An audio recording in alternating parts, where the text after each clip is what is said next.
Hello, everyone. Welcome to the Student Spin podcast. Today is October the 14th, 2020, and I would like to remind everybody that any opinions expressed here are not necessarily those of our sister production, The 6 Mile Post. I am Austin Williams, and I'm joined with my great co-host, Kimberly. How are you doing this morning? I'm doing good. How are you? I'm good. Sadly, Sarah cannot make it today. She wasn't feeling too well today, so we're going to pick up for her. Hope she feels better soon. But the weather is starting to get a lot of cold. People are starting to sniffle a lot. I'm really enjoying the cold weather. It was like 52 degrees this morning. I was really happy about it. I love it. Not me. I'm already wearing sweatshirt jackets and sweatshirts, and then halfway through the day, I got to strip down to a t-shirt, and no. Yeah, my family and my girlfriend were about to go to a pumpkin patch and take pictures and go on hay rides. I'm really excited for that. I love fall. It's a very fun time of the year for me, my family. Love it. But we're going to go into school news first.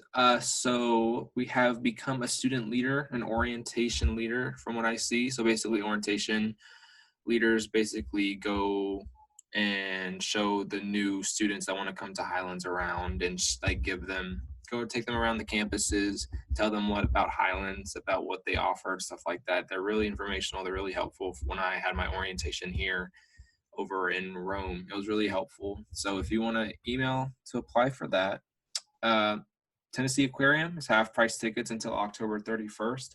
It's actually like an hour and a half away. It's not that far at all. I would definitely recommend it. I haven't been there, but I've heard a lot about it. Plus, Atlanta is really crowded, and downtown Tennessee, really, from when I've been there, is not crowded at all. So if you want to go half price tickets until October 31st, check that out. And then, so the gratitude challenge reminder, day 14, I mentioned this in the last podcast, where it's a daily gratitude thing. You can write down 3 things that mean a lot to you or what makes you grateful. So pick up on that if you need some lift up in your day. And registration begins on November 2nd for the spring semester. So I actually need to get on that because my midterms just ended and I need to pick up my new classes. So that's good news for me. So November 2nd for the spring semester for registration. Keep up with that. And then I guess we'll go into some local news.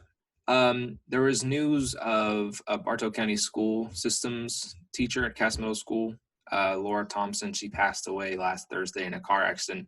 I had her my middle school year. I really appreciated her. She was an awesome teacher, loving teacher, and it gutted me when I heard that. Laura Thompson, a 56-year-old teacher at Cass Middle School for the past 20 years, died in a 2-vehicle crash on October the 8th, Thursday morning. This is actually the 3rd vehicular involved death in the Georgia school system this year, and students and staff all mourn the loss of Ms. Thompson. She was a great teacher. She was great for that school, and I know a lot of 8th graders, and everybody over there is going to miss her greatly. So I hate to hear that. But there's some good news for the polling coming up on November the 2nd. Anheuser-Busch in Cartersville donates hand sanitizer for Georgia polling locations by the WRGA News. Anheuser-Busch donated over 315,000 ounces of hand sanitizer for polling locations throughout Georgia to ensure the safety for voters for the upcoming November general election. This donation is part of a larger program with the National Association of State Election Directors, the National Association of Secretaries of State, and the Cybersecurity and Infrastructure Security Agency, where the brewers are offering over 8 million ounces of hand sanitizer for polling locations throughout the country. So pretty sure you're going to stay pretty clean when you're going to go out there and vote. So thanks to Anheuser-Busch for keeping us all safe out there, safe voting. And then early voting underway for October 12th through October 30th. In-person advanced voting for the November 3rd general election begins on October 12th. In Floyd County, you can vote early until October 30th from 8 a.m. to 5 p.m. weekdays at the Floyd County Administration's Building Community Room at East 4th Avenue or at Garden Lakes Baptist Church on Redmond Circle. You will also be able to vote on October 19th through the 23rd at the Floyd County Health Department on East 12th Street. And during the week of October 26th through the 30th, the Rome Civic Center on Jackson Hill will be open for voting. Weekend voting this year will be on October 17th and 18th, and again on October 24th and 25th from 9 a.m. to 4 p.m. at the Floyd County Administration's Building Community Room or at Garden Lakes Baptist Church. So if you want to get your early voting in, really important this year. So go ahead and get that in and do your part. Go ahead and vote. Please vote this year. And that's all for me. And we can move on to world news, Kimberly. All right, in world news, I know everybody's heard about Amy Coney Barrett and her confirmation hearing for the Supreme Court. According to the Washington Post, faced her final day of questions today. Yes, today. Republicans are trying to fast track her nomination to the Supreme Court. She's been criticized because she's declined to share her legal views on abortion rights, voting rights, and the Affordable Care Act. She is trying to separate her academic writings from how she might rule if confirmed. Personally, I think it's pretty smart because she honestly doesn't know how she's going to rule on a case until she's in the middle of the case and she hears what's going on. I mean, she can't say one way or the other. The panel is expected to vote on October 22nd. They're trying to confirm her before the November 3rd election. In other world news, we have a mysterious mass die-off on Russia's eastern coast. It has scientists searching for answers, and that's according to ABC News. Undoubtedly, 95% of marine life off the eastern Russian coast in Kamchatka, I think I'm saying that right, Kamchatka. It has scientists very, very worried. They don't think it's man-made pollution. They think it's just a natural disaster, maybe toxic algae blooming. They're not sure, but it is very alarming, and it's in 2 different places off that coast, and they're about 40 kilometers apart. So they're trying to figure out what's going on there. So on to good news. So for my good news, in Calgary, which is just north of the Canadian-American border, there is a guerrilla artist who has made plaques for park benches. In Calgary, Canada, just north of the Canadian-American border, in Calgary's Beaumont Park, there's a guerrilla artist who is going around making plaques that are funny and putting them on park benches. Originally, the police department said that this went against the town's policy for graffiti art and removed the plaques. However, there was such an outcry from the public community because they love these and they were hilarious that they have since put them back up. Some of them read, Benji, the first hamster to fly solo around the world, took off from the spot in April 1937. Another one says, nothing of note happened here, or at least that is what they want you to believe. And another says, humans first invented fire right here in 1903.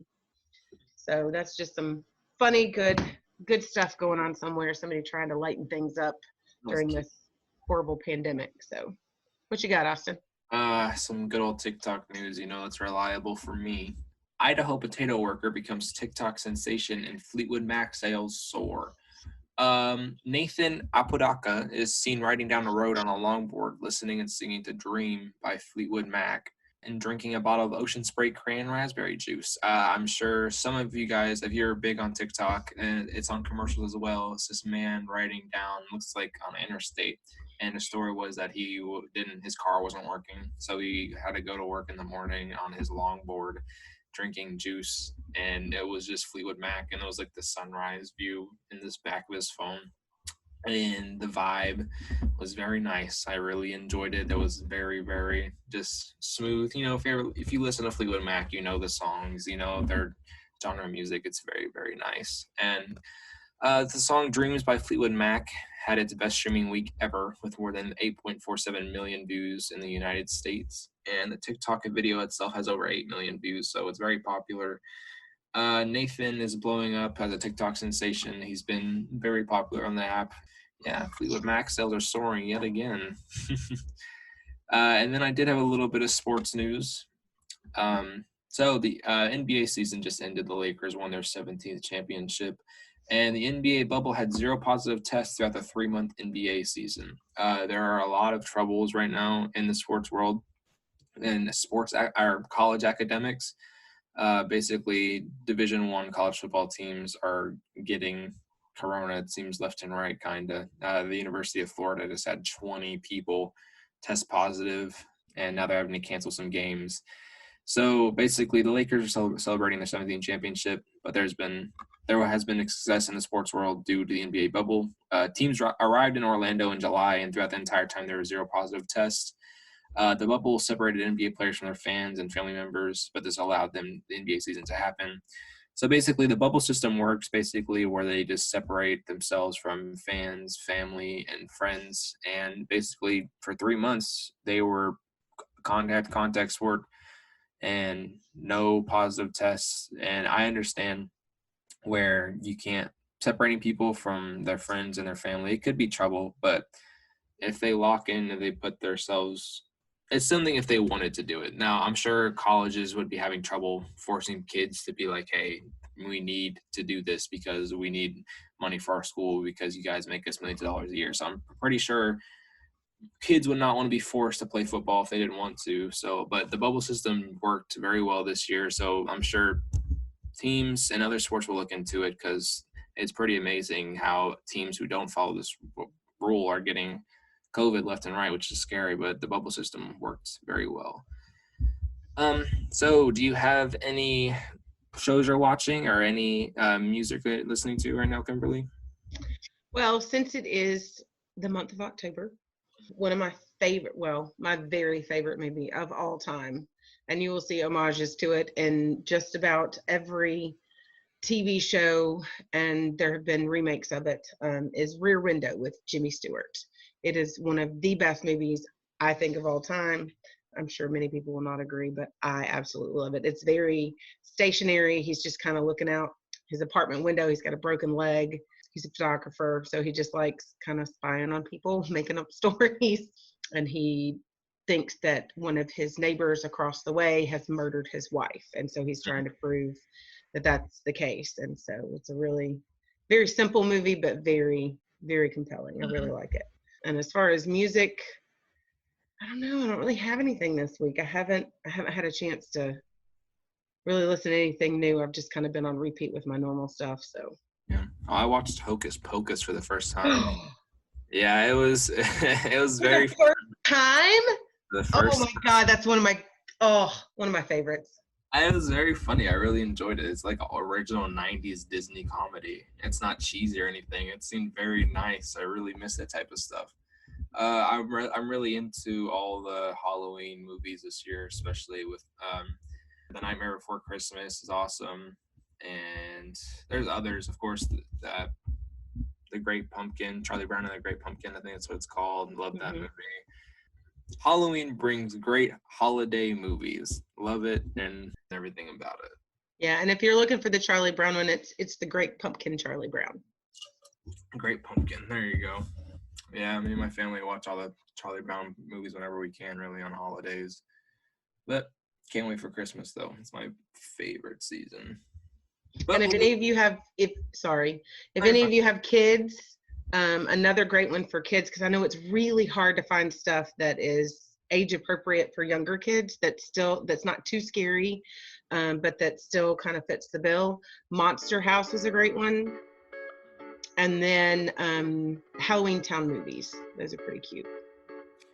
All right, guys, that's going to do it for us. Me and Kimberly and Sarah will catch you on October the 28th, almost Halloween. And so we'll catch you then. And thank you so much for listening in. All right. Bye, guys. Guys.